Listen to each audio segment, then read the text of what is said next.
Part 1. The Escape. The church bells of St. Mary's Cathedral rang out across Philadelphia on what should have been the happiest day of 22-year-old Catherine's life. Instead, she stood frozen at the altar, her hands trembling as she held a bouquet of white roses that felt heavier than stones. The man beside her was 53 years old, with graying hair and cold eyes that reminded her of winter mornings. Mr. Thompson owned 3 banks and had promised her father a business partnership in exchange for her hand in marriage. Catherine had met him only twice before this day, and both times he had spoken to her father about her as if she wasn't even in the room. "Do you, Catherine Marie, take this man to be your husband?" the preacher asked, his voice echoing through the packed cathedral. Catherine looked out at the sea of faces. Her father sat in the front row, his stern expression warning her not to embarrass the family. Her mother dabbed at her eyes with a lace handkerchief, but Catherine could see the sadness behind her tears. This wasn't what either of them wanted, but her father's gambling debts had left them with few choices. The silence stretched on. Mr. Thompson cleared his throat impatiently and checked his gold pocket watch, as if this wedding was just another business meeting on his schedule. Catherine started, then stopped. Her grandmother's voice echoed in her memory from years past. "A woman should marry for love, child, not for money or convenience." The preacher waited. The congregation shifted in their seats. Her father's face grew red with anger. "I cannot," Catherine whispered. "Speak up, dear," the preacher said kindly. Catherine lifted her chin and spoke louder. "I cannot marry this man." Gasps filled the cathedral. Mr. Thompson's face turned purple. "What is the meaning of this?" he demanded, but Catherine was already moving. She gathered up her heavy silk dress and ran down the aisle, her heels clicking against the marble floor. Behind her, she heard her father shouting her name and chairs scraping as people stood up in shock. She burst through the cathedral doors into the bright afternoon sunlight. Her carriage was waiting, but the driver looked confused as she ran past him toward the busy street. "Miss Catherine," he called, "where are you going?" She didn't answer. At the corner, a cab was dropping off passengers. Catherine flagged it down, hiking up her wedding dress to climb inside. "Where to, miss?" the driver asked, staring at her elaborate gown. "The train station," she said breathlessly. "As fast as you can." At the station, Catherine caused quite a stir in her wedding dress. She approached the ticket window, her heart pounding so hard she thought everyone could hear it. "I need a ticket," she told the clerk. "Where to?" he asked. Catherine looked at the departure board. There were trains going to New York, Boston, and... "Where does that Western train go?" she asked, pointing. "That's the Union Pacific, miss. Goes all the way to California, with stops in Chicago, Kansas City, Denver." "How far can this get me?" Catherine asked, pulling out the small purse hidden in her dress. She had been saving her allowance for months, hoping to buy her freedom somehow. The clerk counted her money. "You can get as far as Cedar Ridge in Montana Territory. Train leaves in 20 minutes. I'll take it." As Catherine waited on the platform, she saw several men in dark suits searching the station. Her father had sent people to find her. She pulled her veil over her face and walked to the far end of the platform, staying behind other passengers. When the train whistle blew, Catherine climbed aboard without looking back. She found an empty seat by the window and watched Philadelphia disappear behind clouds of steam and smoke. For the first time in months, she could breathe freely. She didn't know what waited for her in Montana Territory, but it had to be better than a loveless marriage to a man who saw her as property. As the train rolled west through the countryside, Catherine reached inside her corset and felt the small jewelry pouch she had sewn there. Her grandmother's pearl necklace and diamond earrings were her only inheritance, and now her only hope for survival. The train car was crowded with families heading west to start new lives, miners hoping to strike it rich, and cowboys returning to their ranches. Catherine had never been around such ordinary people before. In her world of fancy parties and proper ladies, everyone spoke carefully and acted according to strict rules. Here, a mother was singing softly to her crying baby, while her husband played cards with other men. Children pressed their faces against the windows, pointing excitedly at the passing landscape. An old woman was knitting and humming to herself. It was messy and loud and completely different from anything Catherine had ever known. And for the first time in years, she felt like she could be herself. Night fell as the train crossed into Ohio.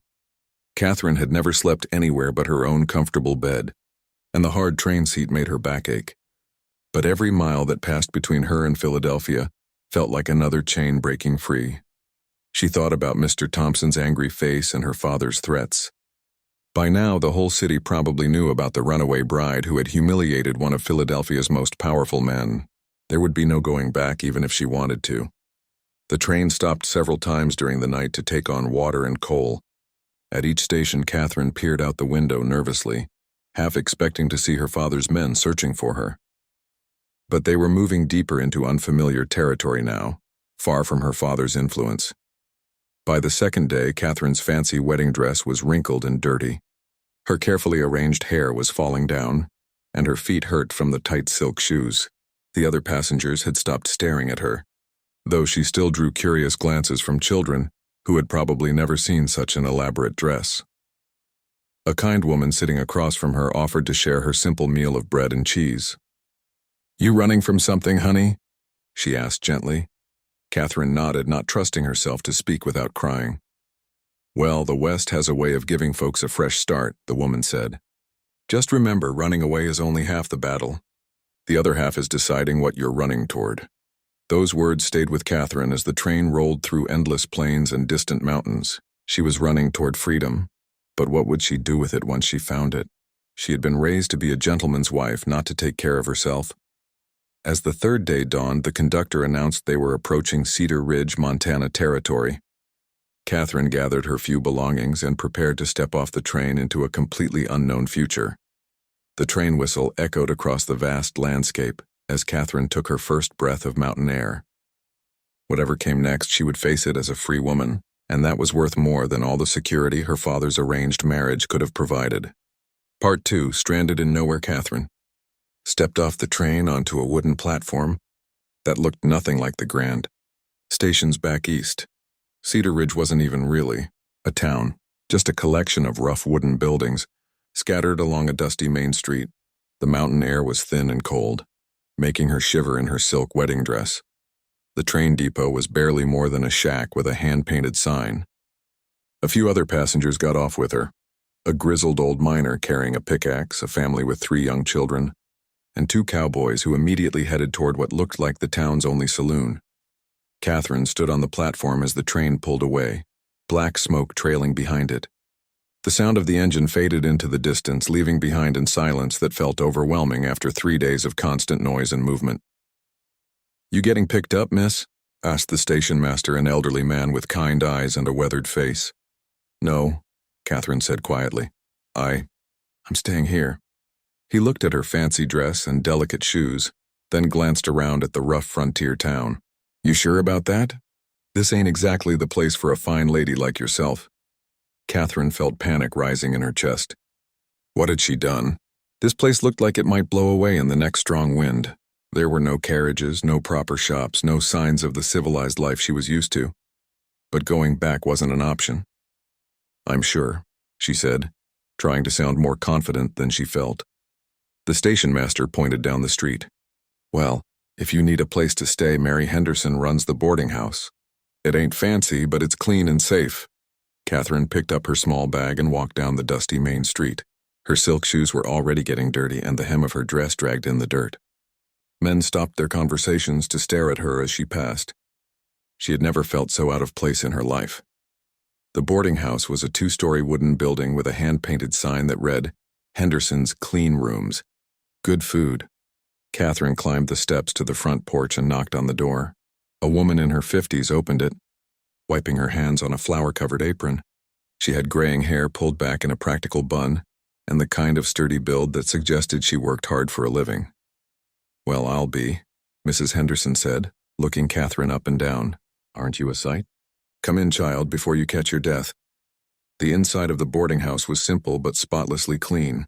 The wooden floors were scrubbed and lace curtains hung at the windows.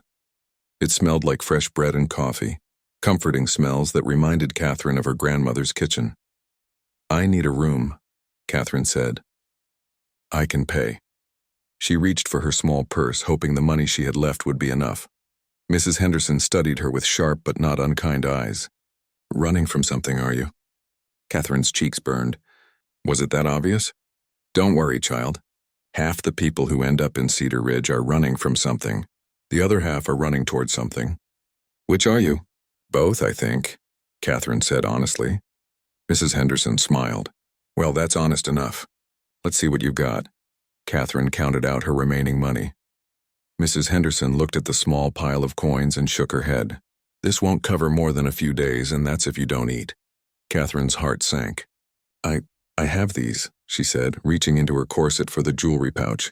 Her grandmother's pearls and diamonds sparkled in the lamplight. Those are beautiful, Mrs. Henderson said. But where would you sell them around here? The general store owner might give you $20 for the lot, and they're worth 10 times that. Tears started to well up in Catherine's eyes.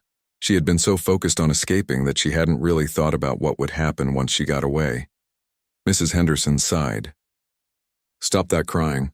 There's always a solution if you're willing to work for it. She looked Catherine over again. You know how to sew? Yes, Catherine said, wiping her eyes. My mother made sure I learned all the proper ladylike skills. Good.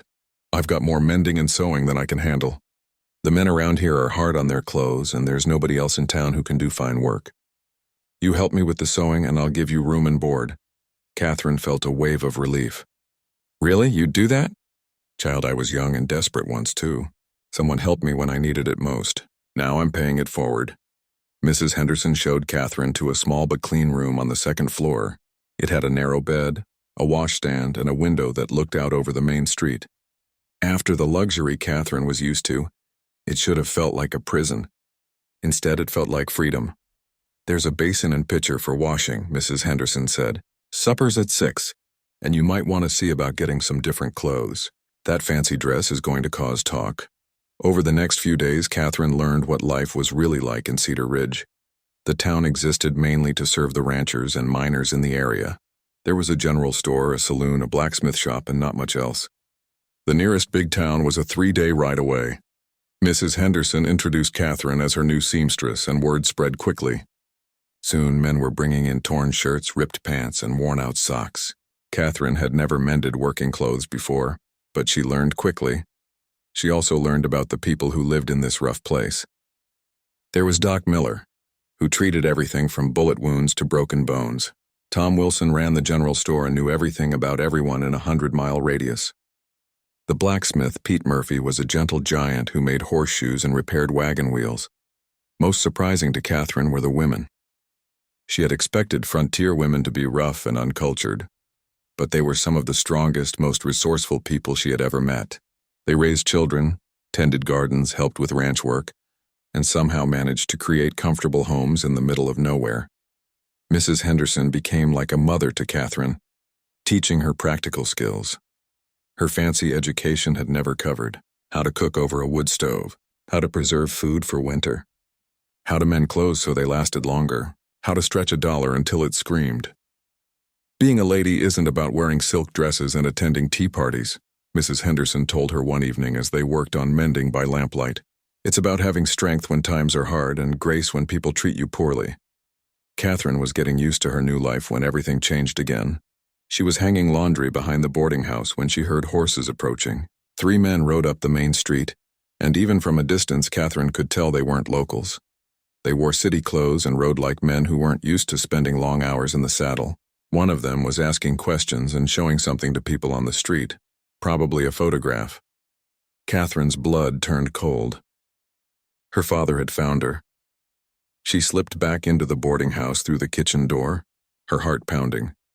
Mrs. Henderson was kneading bread at the big wooden table. There are men in town looking for someone, Catherine said quietly. Mrs. Henderson looked up. Looking for you? Catherine nodded. Well then, Mrs. Henderson said calmly, I guess we'd better make sure they don't find you. Go up to your room and stay away from the windows. I'll handle this. As Catherine climbed the stairs, she heard the men's boots on the front porch. Her hands shook as she listened to Mrs. Henderson answer their questions. A young woman in a wedding dress? I can't say I've seen anyone like that. This is a working town. We don't get many fancy ladies passing through. Catherine held her breath as the men pressed for more information, but Mrs. Henderson stuck to her story, and eventually, they left to check other places.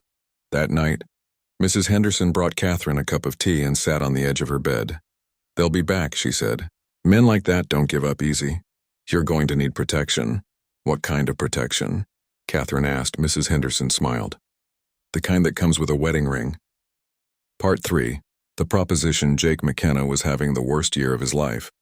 And that was saying something for a man who had survived cattle rustlers, harsh winters, and more heartbreak than most people could handle. He sat at his kitchen table, staring at a pile of unpaid bills and trying to figure out how to keep his ranch running. The Circle M had been in his family for 20 years, built from nothing by his father's sweat and determination. Now it was falling apart, and Jake didn't know how to stop it. The problem had started 6 months ago when gold was discovered about 50 miles north. Half his ranch hands had quit overnight, dreaming of striking it rich instead of earning honest wages with cattle. The other half had followed within weeks, leaving Jake to manage 1,200 head of cattle and 3,000 acres with just 2 old-timers who were too set in their ways to chase after fool's gold. At 35, Jake was considered a confirmed bachelor by the folks in Cedar Ridge. He had been engaged once, to a sweet girl named Amy, who had died of fever the winter before their wedding. After that, he had thrown himself into building his ranch, figuring he wasn't meant for marriage and family. Now he was starting to think he wasn't meant for ranching either. Jake finished his coffee and walked out to the barn, where his remaining hands were getting ready for another long day of trying to do the work of 8 men. Old Pete was saddling his horse, moving slower than usual because of the arthritis in his hands. "Morning, boss," Pete said. "We got about 200 head that wandered off toward Miller's Creek. Gonna take most of the day to round them up." "I'll come with you," Jake said, reaching for his saddle. "You sure?" "Thought you were going to town today to talk to the bank." Jake's jaw tightened. The bank meeting was to discuss extending his loan, but he knew what they really wanted to talk about. 3 other ranchers had already lost their spreads this year because they couldn't make their payments. The banker, Mr. Crawford, had made it clear that Jake was next on his list. "Bank can wait," Jake said. "Cattle can't. They spent the morning rounding up strays, hard work that would have been easy with a full crew. By the time they got back to the ranch house, Jake was exhausted and frustrated. He needed more hands, but he couldn't afford to pay them. And even if he could, most of the available men had already headed north to the goldfields. That afternoon, Jake finally made the trip to town. He needed supplies, and he couldn't put off talking to the bank forever. Cedar Ridge looked the same as always, dusty, rough, and barely hanging on. But there seemed to be more activity than usual around the boarding house. Jake stopped by the general store first, where Tom Wilson was restocking shelves with goods that had come in on the morning supply wagon. "Afternoon, Jake," Tom said. "Heard you're still short on hands." "Word travels fast," Jake said dryly. "Well, it ain't like it's a secret. You need help, and there ain't any to be found. Least not around here." Jake picked out the supplies he needed, trying not to think about how much they cost. "What's all the commotion over at Mary Henderson's place?" Tom's eyes lit up with gossip. "Oh, that. She's got herself a new boarder. A young woman who came in on the train a few days ago. Real fancy lady from what I hear, wearing a wedding dress when she got off the train." "A wedding dress?" Jake raised an eyebrow. "That's unusual." "Sure is. Mary's got her doing sewing work, but between you and me, I think the girl's running from something. Had some men come through yesterday asking questions about her." Jake paid for his supplies, his mind only half on the conversation. He had enough problems without worrying about some Eastern lady's troubles. But as he walked past the boarding house on his way to the bank, he caught a glimpse of someone hanging laundry in the backyard. Even from a distance, he could tell she didn't belong in Cedar Ridge. She moved like someone who had never done manual labor, carefully and uncertainly, as if she was afraid of getting her hands dirty. The bank meeting went exactly as Jake had expected. Mr. Crawford was polite but firm. The ranch was behind on payments, and the bank needed to see some progress soon or they would have to take action. "I understand your situation, Jake," Crawford said from behind his big wooden desk. "But the bank has obligations too. We can't keep carrying loans that aren't being paid." "Give me another month," Jake said. "I'm working on some solutions." Crawford looked skeptical. "What kind of solutions?" Jake didn't have an answer for that. He left the bank feeling worse than when he had arrived. As he walked back to his horse, he noticed a small crowd gathered outside the saloon. 2 men in city clothes were talking to anyone who would listen, showing a photograph and asking questions. Jake didn't pay much attention until he heard one of them say, There's a substantial reward for information about this woman.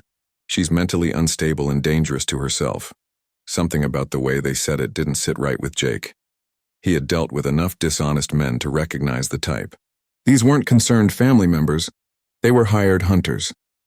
Later that evening, Jake stopped by the boarding house to return a book he had borrowed from Mrs. Henderson. She was on the front porch, shelling peas for dinner. "Evening, Mary," Jake said, settling into the chair next to hers. "Jake McKenna, what brings you by? Don't tell me you're finally ready to court someone. I've got several nice girls in mind." Jake laughed, despite his dark mood. Mary Henderson had been trying to marry him off for years. "Just returning your book. Thanks for the loan." They sat in comfortable silence for a while, watching the sun set behind the mountains. Finally, Mary spoke up. "You know, I've got a young woman staying here who might be able to help with your problem." "What problem?" "The one where you need help running your ranch but can't afford to hire anyone." Jake looked at her sideways. "Mary, I appreciate the thought, but I need cowboys, not a seamstress. This girl's got more sense than most men I know. She's educated, hardworking, and she learns fast. Problem is, she needs protection more than she needs wages." "Protection from what?" Mary told him about the men who had been asking questions, and about the young woman who had arrived in a wedding dress with no explanation and no money. "She's running from something," Mary said, "and whatever it is, it's got her scared enough to come to the middle of nowhere with nothing but the clothes on her back." Jake thought about his conversation with the bank, about the cattle that needed tending, and about the ranch that was slowly falling apart around him. "What exactly are you suggesting?" he asked. Mary smiled. "I'm suggesting you two might be able to help each other. She needs a husband to protect her from whatever she's running from. You need help keeping your ranch running. Seems like a practical solution to me." Jake stared at her. "You're talking about a marriage of convenience. To a complete stranger. Stranger things have happened out here, and it wouldn't have to be permanent if you both didn't want it to be." That night, Jake rode home through the darkness, Mary's words echoing in his head. It was a crazy idea. He didn't know anything about this woman except that she was in trouble and needed help. But then again, he was in trouble too. And traditional solutions weren't working. By the time he reached his ranch house, Jake had made up his mind. The next morning, he would go back to town and meet this mysterious woman. If Mary Henderson thought they could help each other, it was worth considering. After all, what did he have to lose? His ranch was already slipping away from him. Maybe it was time to try something desperate. As Jake unsaddled his horse, he looked around at the ranch his father had built. The barn needed repairs. The fences were falling down, and the house felt empty and lonely. Maybe what the Circle M needed wasn't just more cowboys. Maybe it needed a woman's touch and a fresh perspective. Jake shook his head at the thought. He was actually considering marrying a complete stranger to save his ranch. 6 months ago, he would have called any man who suggested such a thing completely insane. But 6 months ago, he had still believed he could solve his problems the conventional way. Now he was desperate enough to try anything. Part 4. The bargain struck. Catherine woke up before dawn, her stomach twisted with nerves. Mrs. Henderson had told her the night before that Jake McKenna wanted to meet with her about a business proposition. Catherine had a pretty good idea what that meant, and she wasn't sure if she was more terrified or relieved. She dressed carefully in the simple blue dress Mrs. Henderson had helped her alter from one of the boarding house's donated clothes. It was plain but clean, and it fit her much better than the wedding dress she had arrived in. Looking in the small mirror above her washstand, Catherine barely recognized herself. 3 weeks in Cedar Ridge had changed her more than she realized. Her hands, once soft and pale, now had small calluses from sewing and washing. Her face was lightly tanned from hanging laundry in the mountain sun. Most importantly, there was something different in her eyes, a strength that hadn't been there when she stepped off the train. Downstairs, Mrs. Henderson was already in the kitchen making coffee and frying eggs. "Morning, dear," she said, not looking up from the stove. "Sleep well?" "Not really," Catherine admitted, sitting down at the kitchen table. Mrs. Henderson set a plate of eggs and biscuits in front of her. "Eat. You'll need your strength for what's coming." "What if he doesn't like me?" Catherine asked, pushing the eggs around on her plate. "What if you don't like him?" Mrs. Henderson countered. "This goes both ways, you know. You're not some prize to be won. You're a woman with your own mind and your own needs." Catherine had never thought of it that way before. In her father's world, women were expected to be grateful for any decent offer of marriage, regardless of their own feelings. Jake McKenna arrived at exactly 9 o'clock, just as Mrs. Henderson had said he would. Catherine watched from the kitchen window as he tied his horse to the hitching post out front. He was tall and lean, with dark hair and the kind of tanned, weathered look that came from spending most of his life outdoors. He didn't look like the kind of man who would hurt a woman, but Catherine had learned not to trust first impressions. Mr. Thompson had seemed respectable enough in public. "Stop staring and come meet him," Mrs. Henderson said, gently pushing Catherine toward the front door. Jake McKenna stood on the porch, hat in hand, looking almost as nervous as Catherine felt. Up close, she could see that his clothes were clean but worn, and his boots were scuffed from hard use. His eyes were a deep brown, and when he looked at her, there was kindness in them along with curiosity. "Miss Catherine," he said, nodding politely. "I'm Jake McKenna." "Mr. McKenna," Catherine replied, pleased that her voice sounded steadier than she felt. Mrs. Henderson served coffee in the front parlor and then tactfully disappeared, leaving Catherine and Jake alone to talk. For a few minutes they sat in awkward silence, both unsure how to begin such an unusual conversation.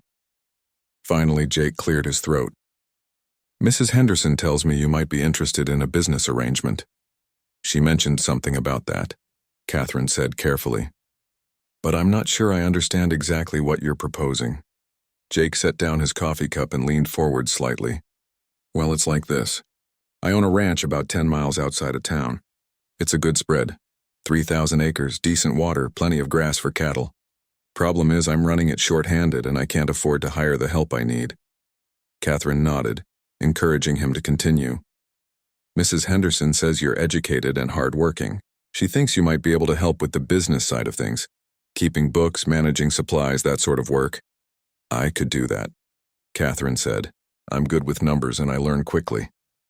"The thing is," Jake continued, his cheeks reddening slightly, "I can't pay you wages. Not the kind you'd need to live independently, but I could offer you something else." Catherine waited, her heart beating faster. "Marriage," Jake said bluntly. "A legal marriage that would give you protection and security. In exchange, you'd help me run the ranch and keep it from going under." There it was. The proposition laid out in plain terms, without any romantic nonsense or false promises. "What kind of marriage are we talking about?" Catherine asked, surprised by her own directness. Jake looked relieved that she was being practical about it. "A partnership," he said. "You'd have your own room, your own space. I wouldn't expect anything you weren't willing to give." Catherine studied his face, looking for signs of deception. But Jake McKenna seemed to be exactly what he appeared. A hard-working man in a difficult situation, offering an honest deal. "What would I get out of it?" she asked. "Besides protection, I mean." "Land," Jake said. "I'd deed you 160 acres of the ranch in your own name. Good grazing land that you could keep even if our arrangement didn't work out. And I'd build you a house on it. Nothing fancy, but solid and comfortable." Catherine's breath caught. Land ownership was something she had never even dreamed of. In her father's world, women inherited jewelry and furniture, not property. "Why would you give up part of your ranch?" she asked. Jake was quiet for a long moment. "Because without help, I'm going to lose all of it anyway. The bank's been patient, but their patience is running out. I need someone I can trust to help me save what my family built." "And you think you can trust me? You don't even know me." "Mrs. Henderson vouches for you," Jake said. "That's good enough for me. Besides, anyone who had the courage to run away from whatever you were running from has the kind of strength I need." Catherine felt tears prick her eyes. No one had ever talked about her courage before. In Philadelphia, she had been seen as weak and willful, a disappointment to her family. "Those men who were looking for me," she said. "They might come back." "Let them come," Jake said firmly. "A married woman can't be forced to return to her family against her will. And on my ranch, you'd be under my protection." Catherine looked around the boarding house parlor, thinking about her options. She could stay here working for Mrs. Henderson and hoping her father's men didn't find her. She could try to make her way to California, though she had no money and no connections there. Or she could take this chance, marry a stranger and help build something worthwhile. "I have some conditions," she said finally. Jake nodded. "Name them." "I want the land deed in writing before the wedding, and I want to understand exactly what my responsibilities would be." "Fair enough. Anything else?" Catherine took a deep breath. I want to know about your first wife. Jake's face went pale, and for a moment Catherine thought he might get up and leave. But after a long pause, he spoke. Her name was Amy. We were engaged to be married, but she died of fever the winter before our wedding. That was 7 years ago. I'm sorry, Catherine said softly. It was a long time ago, Jake said, but Catherine could see the pain still lingered in his eyes. They talked for another hour, working out the practical details of their arrangement. Jake would build Catherine a small house on her portion of the land. But until it was finished, she would live in the main ranch house. She would help with the books, manage the household, and assist with whatever other work needed doing. In return, she would have her land, her independence, and his protection. It wasn't love, but it was honest. And after the lies and manipulation she had escaped in Philadelphia, honesty felt like a precious gift. When? Catherine asked as they shook hands to seal their agreement. Tomorrow, Jake said, if that's not too soon. Every day we wait is another day your father's men might find you. That evening, Mrs. Henderson helped Catherine alter a simple green dress for the wedding ceremony. It wasn't silk or satin, but it was pretty and practical, much more suited to Catherine's new life than her elaborate wedding gown had been. Are you sure about this? Mrs. Henderson asked as she hemmed the dress. As sure as I can be, Catherine replied. It's not what I expected my life to be, but maybe that's not such a bad thing. The next morning, Catherine and Jake were married by Judge Wilson in the courthouse, with Mrs. Henderson and Doc Miller as witnesses. It was a simple ceremony that took less than 10 minutes. Catherine felt strange saying vows to a man she barely knew, but there was something comforting about the honesty of it all. After the ceremony, Jake helped Catherine load her few belongings into his wagon. As they drove out of town toward the ranch, Catherine looked back at Cedar Ridge one last time. 3 weeks ago, she had stepped off the train as a frightened runaway. Now she was leaving as a married woman with land of her own. Nervous? Jake asked as they bounced along the rough road. Yes, Catherine admitted, but not in a bad way. Jake smiled, the first real smile she had seen from him. Good. A little nervousness keeps you sharp. As they crested a hill, Catherine got her first look at the Circle M ranch. The main house was larger than she had expected, built of logs with a wide front porch. There were several outbuildings, corrals full of horses, and in the distance, she could see cattle grazing in green pastures. It was beautiful in a wild, untamed way that was nothing like the manicured gardens and elegant houses of Philadelphia, but it felt real and solid, like something worth fighting for. Welcome home, Jake said as he helped her down from the wagon. Home. Catherine had never had a real home of her own before.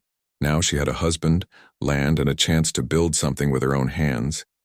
It wasn't the fairy tale ending she had dreamed of as a little girl. Part 5, Trials of the Heart.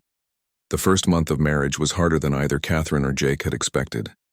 They were like two careful strangers sharing the same house, polite and considerate but always keeping their distance. Jake gave Catherine the master bedroom while he moved his things to a smaller room down the hall.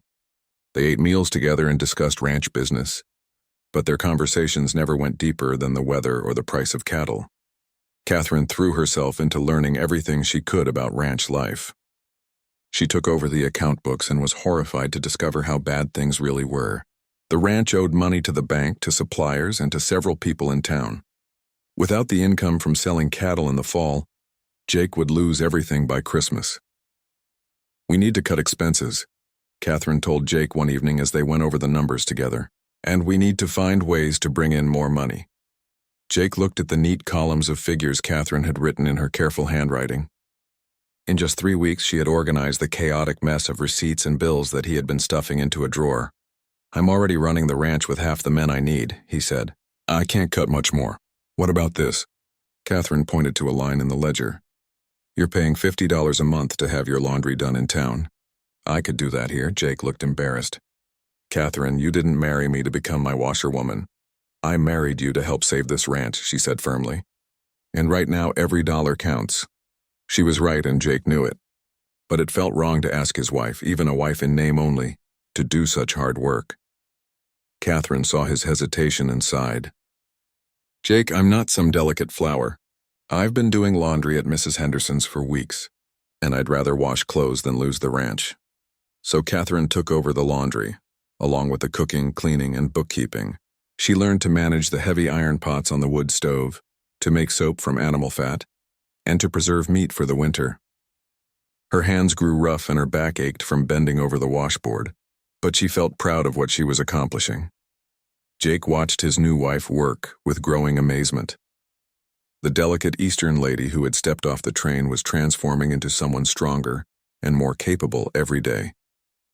She never complained even when the work was hardest, and she approached every new challenge with determination. The first real test came in September, when an early blizzard hit the mountains. Catherine woke up to find snow piling against the windows and Jake already dressed and preparing to go out. "Where are you going?" she asked, pulling a shawl around her shoulders. "Gotta check on the cattle," Jake said, pulling on his heavy coat. "Storm like this can scatter them or trap them in low places. In this weather? You'll freeze to death." Jake smiled grimly. "Maybe, but if I don't go, we'll definitely lose cattle, and we can't afford to lose any." Catherine watched him ride out into the howling wind and snow, and for the first time since their marriage, she felt genuine fear. What would happen to her if something happened to Jake? The land deed was in her name, but she couldn't run a cattle ranch by herself. Jake was gone for 2 days. Catherine kept the fire burning and waited, jumping at every sound and hoping to hear his horse returning. When he finally rode up to the house, half frozen and exhausted, Catherine ran out to help him. "You're ice cold," she said, helping him out of his wet clothes. "Sit by the fire while I make coffee." Jake was too tired to argue. He sat in front of the fireplace while Catherine bustled around, bringing him hot coffee and a bowl of stew. When she knelt down to pull off his frozen boots, their eyes met for a moment, and something passed between them that hadn't been there before. "Thank you," Jake said quietly. "You don't need to thank me," Catherine replied. "We're partners, remember?" But it felt like more than partnership, as Catherine rubbed feeling back into Jake's frozen feet and made sure he was warm and fed. It felt like something deeper, something that scared her because she hadn't expected it. October brought the cattle drive to the railroad station 50 miles away. This was the most important time of the year for the ranch, when they sold the steers that would provide most of their income. "I'll be gone about a week," Jake told Catherine as he prepared to leave with Pete and their one remaining hired hand. "Will you be all right here alone?" Catherine nodded, though the thought of being by herself on the isolated ranch made her nervous. "I'll be fine. Just be careful." The day after Jake left, Catherine was hanging laundry when she saw riders approaching. Her heart jumped into her throat when she recognized the 3 men in city clothes who had been searching for her weeks earlier. This time, they didn't bother with polite questions. The leader, a thin man with cold eyes, dismounted and walked toward her. "Catherine Williams," he said. "Your father sent us to bring you home." "My name is Catherine McKenna now," she said, trying to keep her voice steady. "And this is my home," the man laughed. "You think a fake marriage to some dirt farmer is going to protect you? Your father has lawyers who can have that annulled before you know it." "It's not fake," Catherine said. "It's legal and recorded. Where's your husband now?" another man asked, looking around the empty ranch yard. Catherine realized with growing fear that they had been watching the place, waiting for Jake to leave. "He'll be back soon." "No, he won't," the leader said. "We've been keeping track. He's driving cattle to the railroad, which means he'll be gone for days." They moved closer and Catherine backed toward the house. If she could get inside, she could bar the door and maybe hold them off until someone came by. But the ranch was miles from town and no one was expected. "You're coming with us," the man said. "The easy way or the hard way." Catherine ran for the house, but one of the men caught her arm. As she struggled to break free, she heard the thunder of hoofbeats approaching fast. Jake rode into the ranch yard like something out of a storybook, his horse lathered with sweat and his face dark with anger. He must have ridden hard for hours to get back so quickly. "Let go of my wife," he said, his hand resting on the gun at his hip. The men released Catherine and stepped back, but their leader tried to maintain his authority. "This doesn't concern you, McKenna. We're taking the girl back to her family." "Over my dead body," Jake said, dismounting but keeping his hand near his weapon. "That can be arranged," one of the other men said, reaching for his own gun. What happened next was so fast Catherine could barely follow it.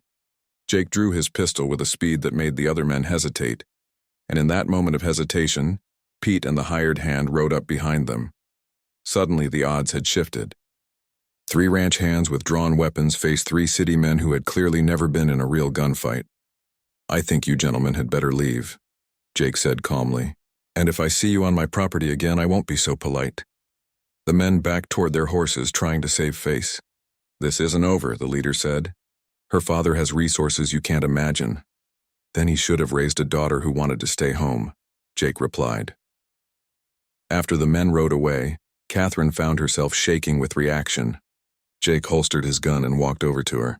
"Are you hurt?" he asked gently. Catherine shook her head, not trusting herself to speak. Jake hesitated for a moment, then pulled her into his arms. For the first time since their wedding, Catherine allowed herself to lean against him, feeling safe and protected. "How did you know to come back?" she asked. "Saw their tracks crossing ours on the way out," Pete said. "Figured it might mean trouble." Jake's arms tightened around Catherine. "I should have stayed. I shouldn't have left you alone." "You couldn't have known," Catherine said. But she was grateful he had come back when he did. That evening, as they sat by the fire, Jake brought up something they had both been avoiding. "Those men might come back," he said, "and next time they might bring more people or try a different approach." Catherine nodded. "I know. There's a way to make sure they can never take you back," Jake said carefully. "But it would mean making this marriage real." Catherine looked at him across the firelight. Over the past months, she had come to respect and trust Jake McKenna. More than that, she had begun to care for him in ways that went beyond their business arrangement. "Would you want that?" she asked quietly. Jake was quiet for a long moment. "Yes," he said finally. "Not just for protection, for other reasons too." Catherine felt her heart racing. She had never expected to fall in love with her husband of convenience, but somewhere between the hard work and shared struggles, it had happened anyway. "What other reasons?" she asked. Jake got up from his chair and knelt beside hers.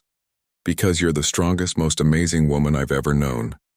Because you make this place feel like a real home. And because I think I'm falling in love with you." Catherine reached out and touched his face, feeling the roughness of his beard under her fingers. "I think I'm falling in love with you, too." When Jake kissed her, it was nothing like the cold, calculated kisses she had received from Mr. Thompson during their brief courtship. This was warm and gentle and full of promise. Outside, the wind howled around the ranch house, but inside, Catherine felt warmer and safer than she ever had in her life. She had found something in the Montana wilderness that she had never expected to find. A home, a purpose, and a love that was real and honest and strong enough to last. Part 6. Secrets Revealed. Winter came early that year, blanketing the ranch in deep snow that made travel difficult and dangerous. Catherine and Jake settled into a comfortable routine, working together during the day and spending their evenings by the fire, talking about their plans for the ranch and their hopes for the future. Catherine had never been happier. The scared young woman who had fled Philadelphia felt like a different person entirely. She was stronger now, more confident, and deeply in love with the man who had become not just her husband, but her true partner. Jake had started construction on Catherine's house before the snow got too deep, but they had both agreed there was no hurry to finish it. They liked sharing the main house, liked the feeling of being a real married couple. It was during a particularly fierce blizzard in January that Catherine found the photograph. She was cleaning Jake's old room, which they now used for storage, when she knocked over a wooden box. The contents spilled across the floor, letters, papers, and a small silver frame that had broken when it hit the ground. Catherine picked up the frame and carefully removed the pieces of broken glass. Inside was a photograph of a young woman with dark hair and a sweet smile. On the back, someone had written, "Amy, my beloved," in Jake's familiar handwriting. Catherine stared at the photograph for a long time. She had known about Amy, of course. Jake had told her about his first love on the day they met. But seeing the photograph made Amy real in a way that words hadn't. She was beautiful, with gentle eyes and an innocent expression that reminded Catherine of the person she herself had been before coming to Montana. Amy looked like the kind of woman who would have made Jake happy, who would have given him the children he wanted and the peaceful life he deserved.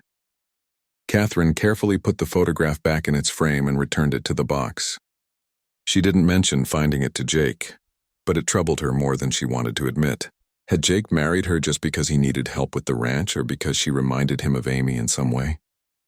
Her doubts grew worse a few days later when she overheard Jake talking to Pete in the barn. "You think she's happy here?" Jake was asking. "Seems to be," Pete replied. "Why, you having second thoughts?" "Sometimes I wonder if I was selfish asking her to marry me," Jake said. "She could have had a better life somewhere else.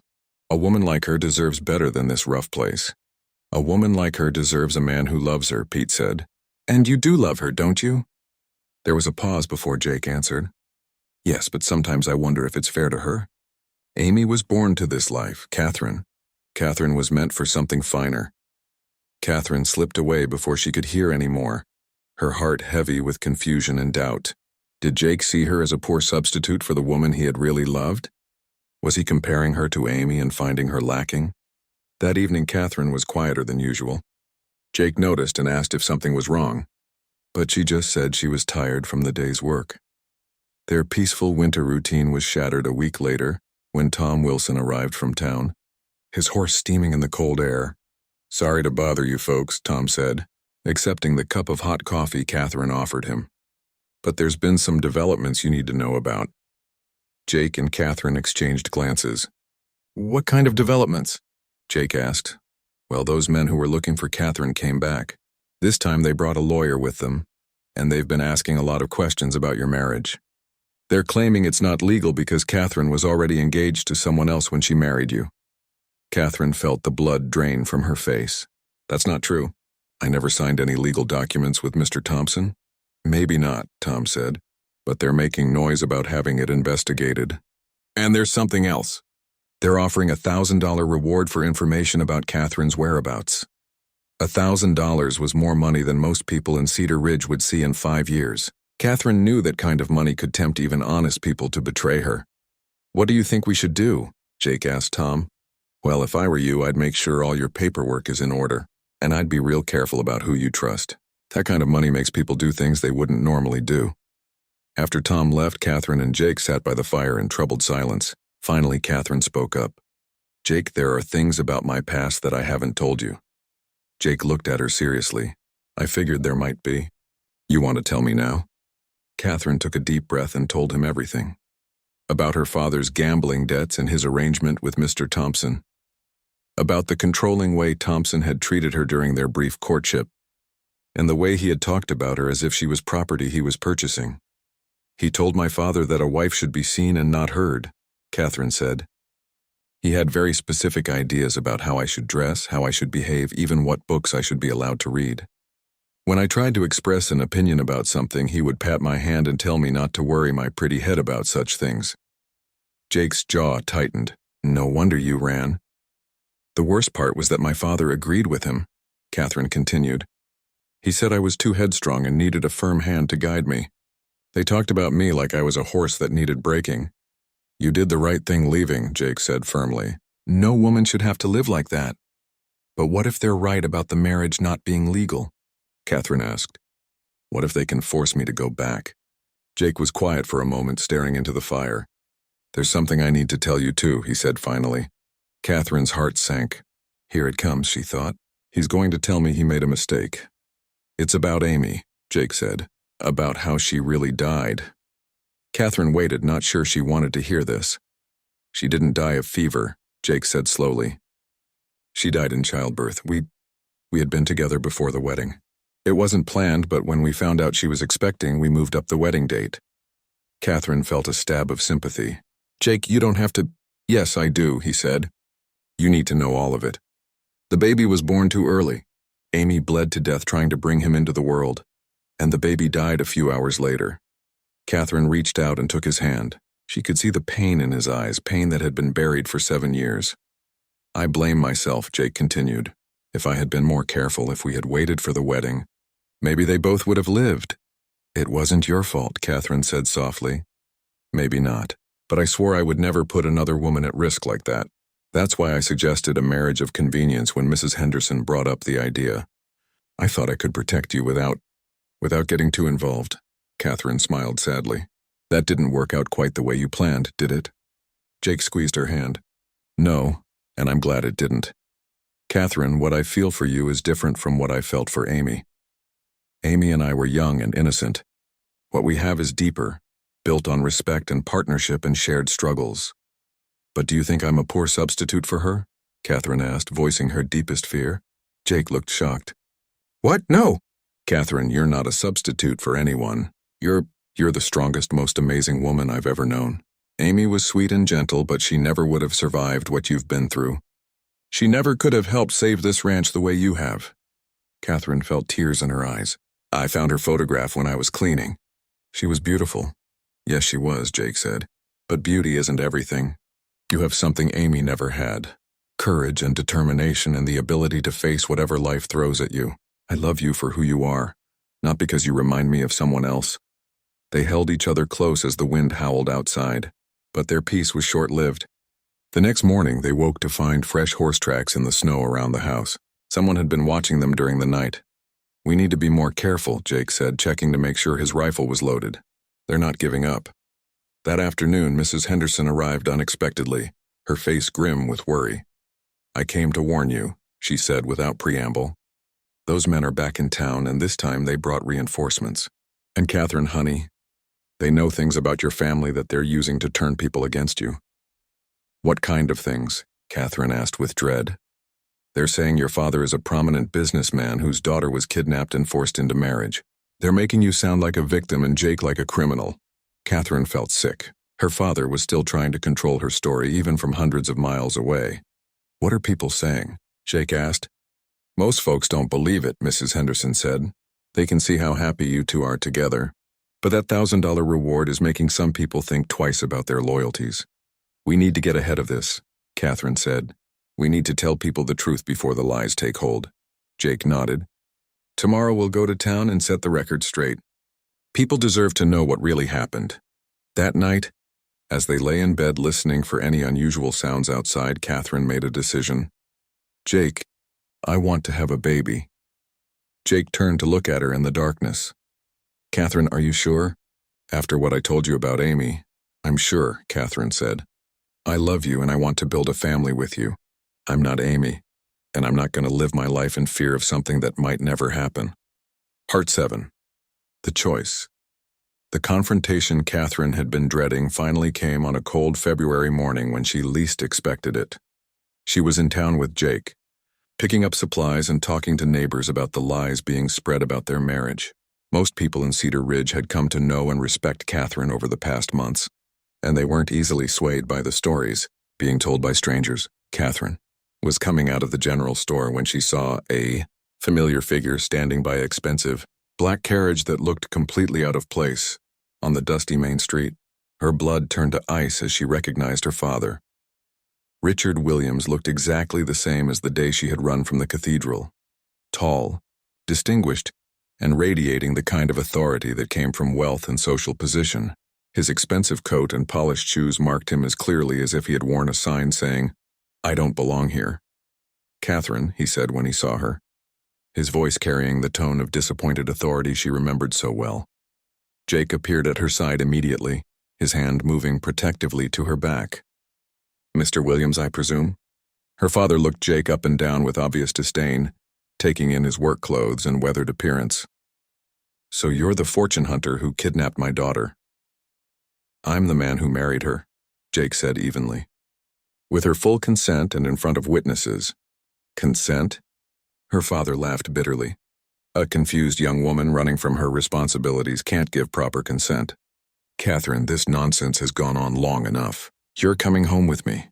Catherine found her voice at last. I am home. This? Her father gestured dismissively at the rough frontier town around them. This is not a home for a woman of your breeding. Look at yourself, Catherine. Look what this place has done to you. Catherine glanced down at her simple wool dress and practical boots. Her hands were no longer soft and white, and her face was tanned from outdoor work.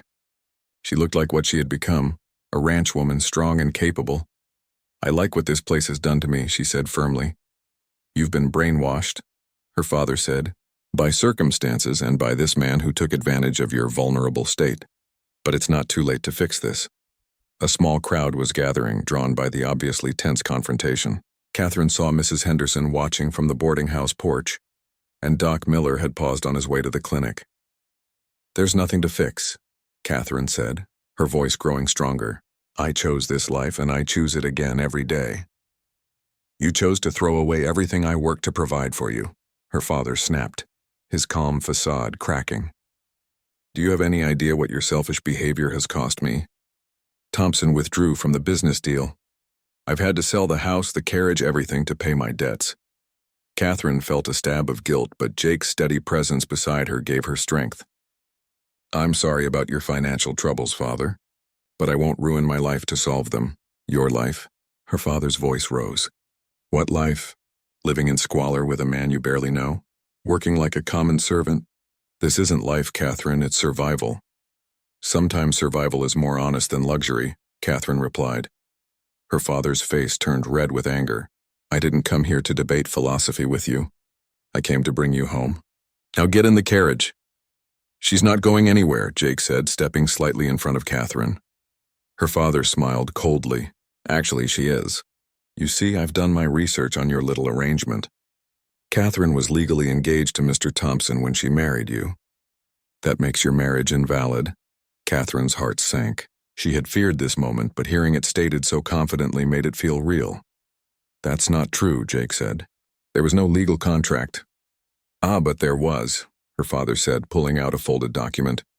A betrothal agreement signed by both myself and Mr. Thompson, with Catherine listed as the subject of the contract.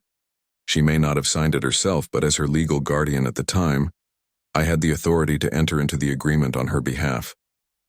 Catherine stared at the paper in horror. I never knew about any contract. Of course you didn't. Young women don't need to worry about such details. The point is, your marriage to this man is void, and you are still legally bound to marry Mr. Thompson. Over my dead body, Jake said, his hand moving to his gun. That can be arranged, said a cold voice behind them.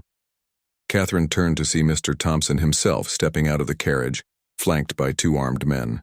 He looked older and harder than she remembered, with the bitter expression of a man who had been publicly humiliated. Hello, Catherine, Thompson said. You've caused me considerable inconvenience. I never meant to cause you anything, Catherine said. I just couldn't marry you, couldn't. Thompson's eyes were cold. Or wouldn't. There's a difference, you know. One suggests inability, the other suggests willfulness that needs to be corrected. Jake tensed beside her. Are you threatening my wife? Your wife? Thompson laughed. She's not your wife. She's my betrothed, and she's coming back to Philadelphia to fulfill her obligations. I won't, Catherine said, finding her courage. I won't marry you. I won't go back to Philadelphia, and I won't let you threaten my husband. You don't have a choice, her father said. You're still young enough to be considered under my authority, and if you continue to resist, I'll have your so-called husband arrested for kidnapping and fraud. Catherine looked around at the crowd that had gathered. These people had become her friends and neighbors over the past months. Mrs. Henderson looked ready to fight anyone who tried to take Catherine away. Doc Miller was frowning at Thompson's armed men. Even Tom Wilson from the general store looked angry at the way these strangers were treating one of their own. Actually, said a new voice, she does have a choice. Judge Wilson pushed through the crowd, looking official despite his casual clothes. And so do all of you. This is Montana territory, not Pennsylvania. We have our own laws here. This is a federal matter, Thompson said. A legal betrothal contract supersedes any local arrangements.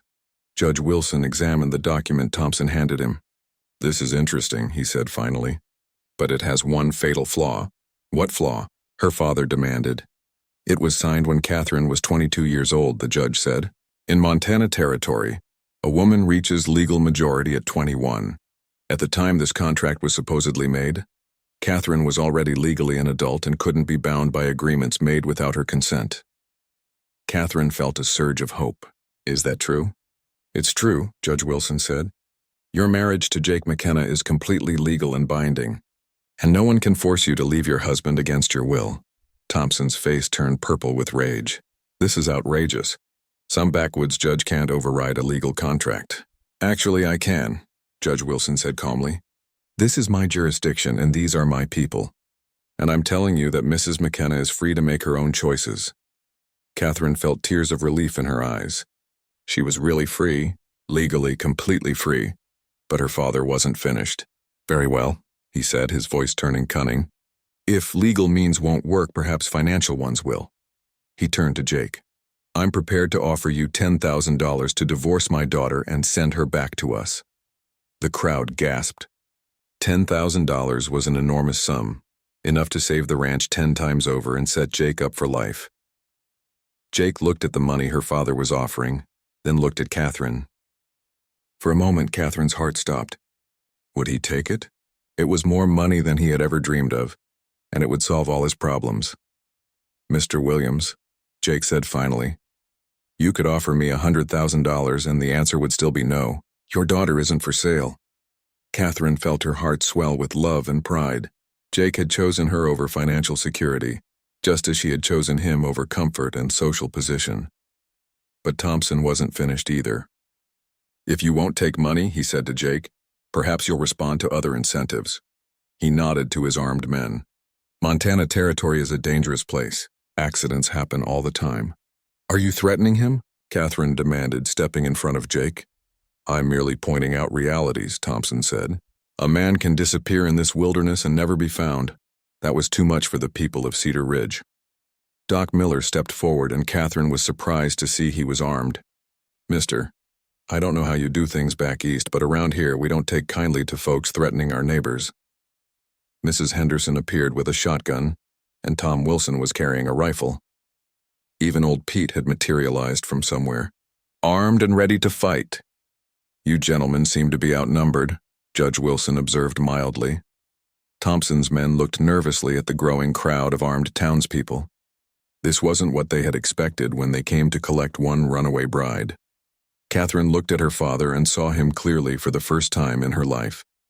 He was a weak man who had gambled away his family's security and was now trying to use his daughter to fix his mistakes. He didn't love her. He saw her as property, something to be traded for his own benefit.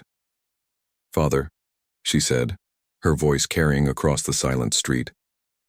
I forgive you for trying to sell me to pay your debts. I forgive you for following me here and trying to force me back. But I will never forgive you if you hurt the man I love. Catherine, please, her father said, his voice breaking slightly. Part 8. Building a life spring came to the Montana Territory with a rush of melting snow and wildflowers, and with it came a sense of new beginnings that filled Catherine with hope and joy. The confrontation with her father had freed her in ways she hadn't expected, not just legally but emotionally. For the first time in her life, she felt completely in control of her own destiny. The ranch was thriving under their joint management. Catherine's careful bookkeeping and cost-saving measures had helped them make it through the winter, with money in the bank instead of crushing debt. Jake's hard work and expertise with cattle, combined with Catherine's business sense, had created something stronger than either could have achieved alone. Word of their success had spread, and several young men had returned from the failed goldfields to ask for work. Jake was finally able to hire the hands he needed, and the Circle M was operating at full capacity for the first time in years. Catherine stood on the porch of their home one morning in early May, watching Jake work with the horses in the corral. He moved with easy confidence, completely in his element, and her heart swelled with pride and love as she watched him. You're glowing, Mrs. Henderson said from behind her. Catherine turned to see her friend climbing the porch steps, carrying a basket of fresh bread and a knowing smile. Am I? Catherine asked, though she suspected she knew what Mrs. Henderson was hinting at. Oh, yes, Mrs. Henderson said, settling into one of the porch chairs. I've seen that look before. When are you going to tell Jake? Catherine's hand moved instinctively to her still flat stomach. She had suspected for a few weeks now, but had been waiting to be certain before saying anything. How did you know? Honey, I've helped deliver half the babies in this territory. I know the signs. Mrs. Henderson smiled warmly. How do you feel about it? Happy, Catherine said without hesitation. Scared but happy. After what Jake told me about Amy. Amy was young and delicate, Mrs. Henderson said firmly. You're strong and healthy, and Doc Miller is a good doctor. You're going to be fine. That evening, Catherine waited until after dinner to tell Jake her news. They were sitting by the fire, as had become their custom when she gathered her courage. Jake, I have something to tell you. He looked up from the ranch accounts he was reviewing. What is it? I'm going to have a baby. The papers fell from Jake's hands as he stared at her. For a moment, Catherine worried about his reaction, remembering his fears about Amy. Then his face broke into the biggest smile she had ever seen. "Really, you're sure?" "As sure as I can be without seeing Doc Miller." Jake was across the room in 2 strides, pulling her into his arms and spinning her around. "Catherine, this is wonderful. Are you feeling all right? Do you need anything? Should you be sitting down?" Catherine laughed at his sudden protectiveness. "I'm fine, Jake. Women have been having babies for thousands of years. But not my women," Jake said, his hands gentle on her face. "Not my wife." The next months passed in a blur of preparation and excitement. Jake insisted on finishing Catherine's house quickly, even though they both knew she wouldn't be living there. It had become a symbol of her independence, a place she could call entirely her own, and they both valued that. Catherine continued to work around the ranch, though Jake watched her like a hawk and insisted she rest whenever he thought she looked tired. Doc Miller confirmed her pregnancy and declared her in excellent health, which eased some of Jake's worries. The baby was due in late November, and as autumn arrived, Catherine felt a sense of completion she had never experienced before. She was building a family with a man she loved, on land that belonged to her, in a community that had accepted her as one of their own. The harvest had been good, and the cattle sale had brought in more money than they had hoped for. They were able to pay off the last of their debts and even set aside money for improvements to the ranch. "We should expand the herd next year," Catherine said one evening as they went over the books together. "We have the pasture for it and the market prices are good." Jake smiled at her enthusiasm. Even heavy with pregnancy, Catherine was full of plans for their future. "Whatever you think is best," he said. "You're the business expert in this family." "We both are," Catherine corrected. "That's what makes us work so well together." News came in October that her father had died suddenly of a heart attack. Catherine felt sadness for the relationship they had never been able to have, but also relief that the threat he had represented was finally over. She was truly free now, in every sense of the word. Mrs. Henderson moved into the main house during Catherine's last month of pregnancy, wanting to be close by when the baby came. Jake was grateful for her presence, especially as Catherine grew larger and less comfortable. The baby decided to arrive during a snowstorm in late November. Catherine had been feeling restless all day, and when her labor started that evening, the roads were already impassable. "Don't worry," Mrs. Henderson said calmly as Jake paced the floor in panic. "I've delivered more babies than Doc Miller has. We'll manage just fine." The labor was long and difficult, and there were moments when Jake feared history might repeat itself. But Catherine was indeed stronger than Amy had been, and as dawn broke over the snow-covered ranch, their son was born healthy and loud. Jake held his child for the first time with tears streaming down his face. "He's perfect," he whispered. "What should we name him?" Catherine asked, exhausted but radiant. Jake looked at his wife and son, thinking about the journey that had brought them all together. "How about Hope?" he said. "Hope McKenna, because that's what you both represent to me." Catherine smiled. "Hope it is." As winter settled over the ranch, the little family found their rhythm. Catherine proved to be a natural mother, and Jake was amazed by how much love he felt for this tiny person who had turned their lives upside down in the best possible way. One evening in February, as they sat by the fire with baby Hope sleeping in Catherine's arms, Jake reflected on how much their lives had changed. "Do you ever regret it?" he asked quietly. "Giving up your old life for this one?" Catherine looked around their cozy home, at the husband she adored and the child she had never expected to have. Outside, the wind howled across the prairie, but inside they were warm and safe and surrounded by love. "Never," she said firmly. "This is exactly the life I was meant to have." Jake smiled and pulled them both closer. "I was thinking the same thing." As spring approached again, bringing with it the promise of new growth and new opportunities, Catherine and Jake made plans for the future. They would expand the ranch, raise their children, and build something lasting in this wild, beautiful place. Catherine had come to Montana Territory as a runaway bride, with nothing but the clothes on her back and her grandmother's jewelry. Now she was a successful rancher, a loving wife, and a devoted mother. She had found not just land and security, but purpose and deep, abiding love. The bargain Jake had offered, land in exchange for her heart, had turned into something neither of them had expected. It had become a true partnership, built on mutual respect, shared dreams, and the kind of love that could weather any storm.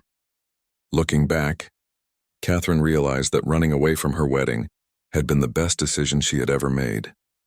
It had led her to this place, to this man, and to this life that was more fulfilling than anything she could have imagined in her father's carefully planned world. As she watched Jake playing with their son, Catherine smiled and placed her hand on her stomach.